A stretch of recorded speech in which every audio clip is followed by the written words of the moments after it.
My name is Tina Centers. I come to the Sunday 10:30 a.m. service, and I've been coming here for almost 2 years. I guess my faith really has been my life and always will be.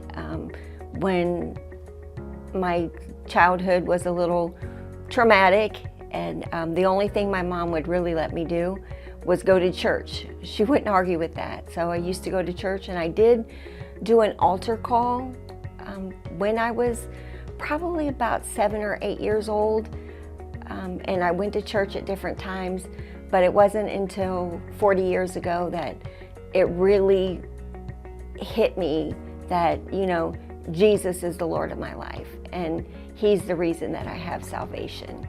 And I've carried that through some pretty, trauma has been a pretty constant theme in my life. In 1995, my life imploded when I went to prison, and that was for the death of my children's father. And that was really hard on my faith because, Christians don't hurt people, and being responsible for that was pretty tough. And it took a while for God's forgiveness to really get back in my heart. In 1998, I was fortunate to do the Kairos, which is kind of like the Emmaus walk on the inside. And I was reminded of God's forgiveness and love, and a seed was sown. It was still going to be some years that, I struggled and argued with God about how my life turned out the way that it did. And I really honestly wanted Him to just take me home. I didn't want to deal with this life. And then now that I'm been free for almost 4 years and see what God has done through all of this, I'm so humbled and so grateful that He didn't answer that prayer quite yet. I know I have eternity with Him, and I'm always in a hurry, but I'm trying to just now really be bold in my faith and to tell people about Jesus. And there's a confidence that I have in Christ that I probably wouldn't have had I not been through all of those things that I've been through. And so I'm just really grateful to have the Lord in my life and to be able to serve Him.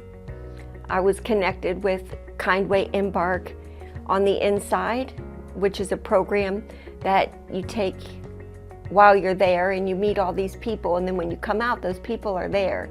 And I'm originally from Northeast Ohio, but I relocated to Columbus because of the program, and have been very active in it for the last 4 years.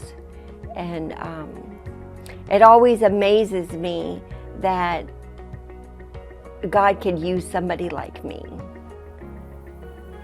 As most of you know, I just remembered my baptism on October 12th, and I think that it's like when I did that, it was like there was part of me that was like, I'm all in. There's no, when I got out, it's like I kind of lived selfishly. I was doing hot air balloon rides and jumping out of airplanes and crashing Harleys. And just really kind of selfish, just trying to catch up somehow on all the things that I never got to do my whole life, and just enjoying and saying, Christ said, I not only came to give them life, but life abundantly, and I lived very abundantly. But it was kind of selfish. And I've been reminded recently by the Lord that the only real joy I have in my life is when I am in obedience to Him. And so I'm all in with Jesus. As when I was inside and not feeling worthy, and just keep going to that parole board, and go to that parole board, go to that parole board. And then one day I just said, Lord, whatever you got, give it to me. Open up the heavens, pour it down. I'm not going to slap it away anymore. And then I got my freedom.